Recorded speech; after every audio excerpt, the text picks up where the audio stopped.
ये तय हो जाएगा कि देश के सर्वोच्च कुर्सी में जाने वाला व्यक्ति कौन है। तो आखिर ऐसी वेला में ये विचारणीय प्रश्न आ जाता है, ये विचार करने वाली बात आ जाती है कि हम 5 से 7 भट्टों में प्रतिदिन जाते हैं और कोई भी भट्टे वाला कैमरे में क्यों तक करने को तैयार नहीं होता है। तो आखिर क्या बात है कि भट्टे वालों पे कौन सी लगाम लगा दी गई, भट्टे वालों पे कौन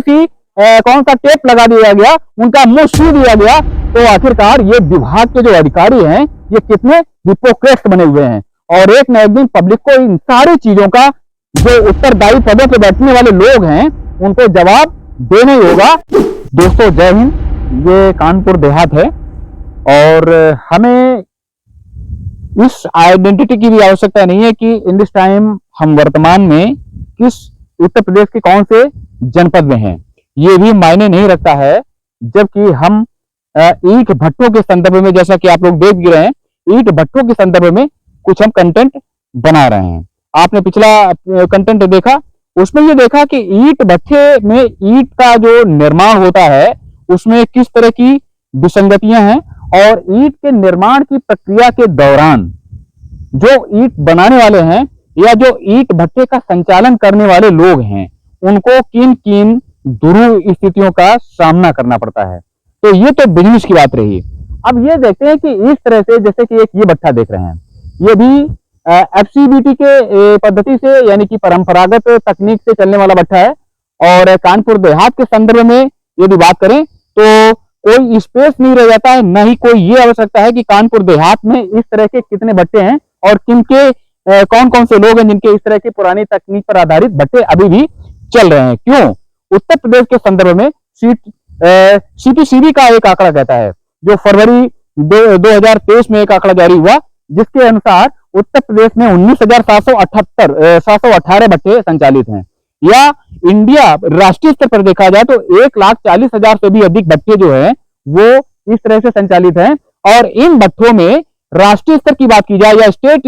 लेवल की बात की जाए, 80% से अधिक जो भट्टे हैं उनका संचालन ऐसी ही FCBT के तकनीक पे आधारित भट्टों का जो प्रक्रिया है उनका संचालन हो रहा है। जबकि पर्यावरण, वन एवं जलवायु परिवर्तन मंत्रालय की गाइडलाइन कहती है कि वर्तमान परिदृश्य में यदि बात करते हैं तो CPCB NGT या संबंधित मंत्रालय की बात करें तो मार्च 2023 में माननीय सुप्रीम कोर्ट को ये गाइडलाइन, ये एफिडेविट दिया है पर्यावरण मंत्रालय ने कि राष्ट्रीय स्तर पर जितने भी भट्टे हैं उनमें 98% से भी अधिक भट्टों का इस पुरानी तकनीक से संचालन नहीं हो रहा है। तो दोस्तों अब ये सवाल आ जाता है कि यदि ऐसा नहीं है तो फिर या तो हम लोग गलत हैं, तो फिर हम लोगों के ऊपर FIR की जाए, हम लोगों को मुकदमा क्यों नहीं किया जाता है कि यदि हम लोग खुलेआम ये कहते हैं कि 80% से अधिक भट्टे जो हैं वो पुरानी FCBT के तकनीक पर आधारित है और जिग-जैग या वर्टिकल और सॉफ्ट की तकनीक पर आधारित जो भट्टे हैं उनका संचालन नहीं हो रहा है। तो यदि ऐसा संचालन नहीं हो रहा है और आम आदमी जो है, भारत का जो आम नागरिक है, जो गरीब से लेकर के जो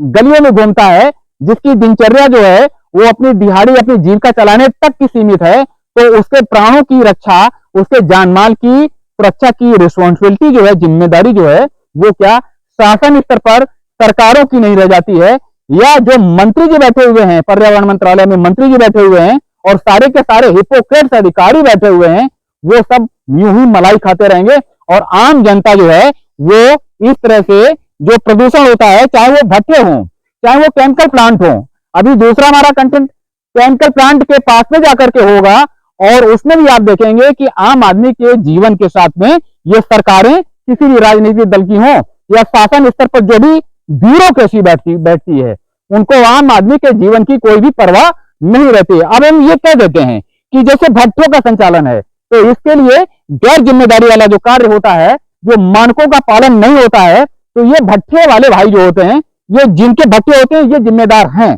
प्रथम दृष्टया ये जिम्मेदार हैं। ये बात बिल्कुल सही है, ये गुनाह है, परंतु इनसे भी अधिक जिम्मेदारी जो क्रिएट होती है वो शासन स्तर पर जो मंत्री जी बैठते हैं, चाहे वो श्रम विभाग में जो श्रम संविदा बोर्ड के जो अध्यक्ष बनते हैं और मलाई खाते हैं, पोर्टफोलियो, उनको गाड़ी मिलती है, उनकी जान की सुरक्षा भी होती है, परंतु उनका क्या, जो आम आदमी वोट करने के बाद इतिश्री कर लेता है और सिस्टम का एक तरह से उपेक्षा का पात्र बन के रह जाता है। तो ऐसे हिपोक्रेट मंत्रियों के बारे में, ऐसे हिपोक्रेट राजनेताओं के बारे में जो स्टेटमेंट बनना चाहते हैं, परंतु उन्हें आम आदमी के जीवन की कोई भी वैल्यू नहीं है। खैर, ये तो बात रही, ये सिस्टम की बात रही, ये सरकारों की बात रही। संदर्भित अर्थों में यदि भट्टियों की बात करें तो उसमें आप लोग देखते हैं कि अभी तक हमने ये बताया कि ईंट का निर्माण और ईंट का ट्रांसपोर्टेशन से लेकर के जब तक वो ईंट मकानों में लगती है, तब तक इस सारी की सारी प्रक्रिया के दौरान जो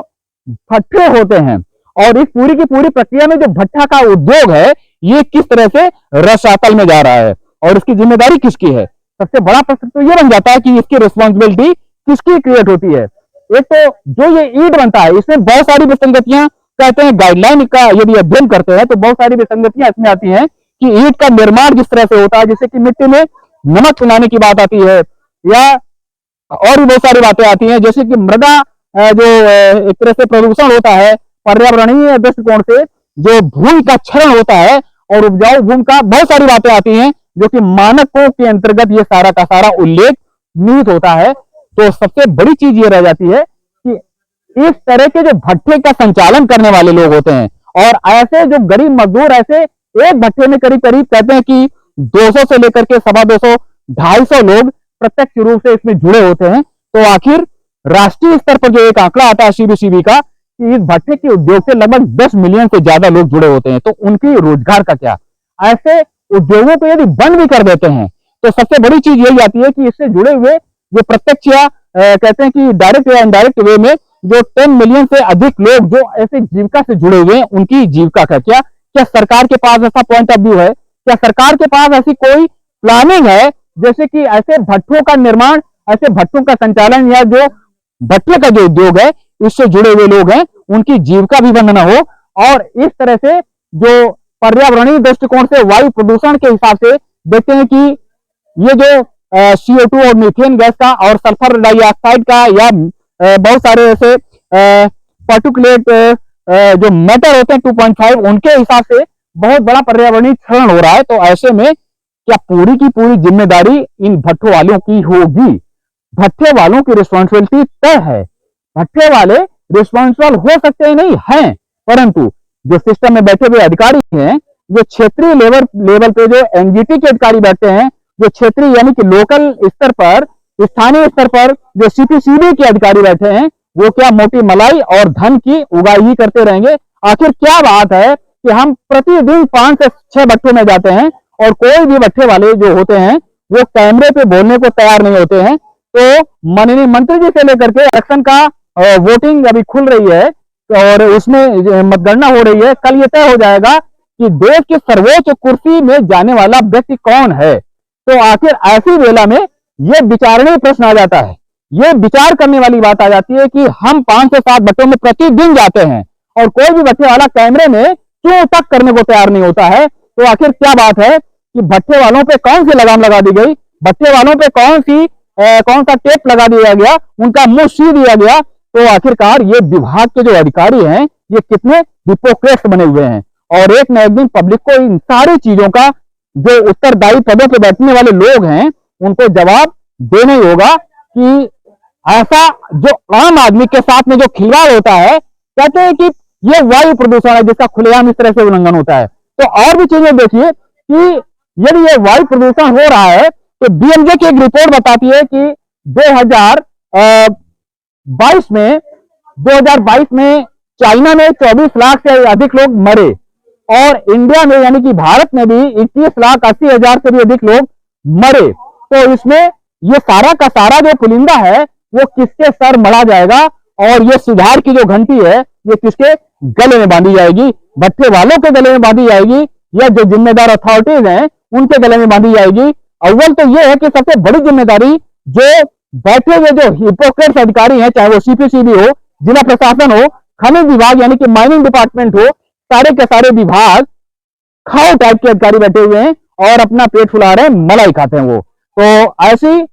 ऐसी आगे की कंटेंट के लिए, आगे की वीडियो के लिए आप लोग हमारा सहयोग कीजिए और ये अवश्य कमेंट कीजिए कि ऐसे जो पुरानी तकनीक पे आधारित जो भट्ठे हैं, तो किसकी रिस्पॉन्सिबिलिटी अधिक बनती है, भट्ठे वालों की ज्यादा बनती है या सिस्टम में बैठने वाले जो लोग हैं, जो अधिकारी हैं, वो फुली तौर पे रिस्पॉन्सिबल हैं। और ऐसे मजदूरों के बारे में भी हम चर्चा करेंगे, और जो मृदा परीक्षण जो होता है, जो भूमि का जो क्षरण होता है, वो किस तरह से भट्ठे के आसपास लगभग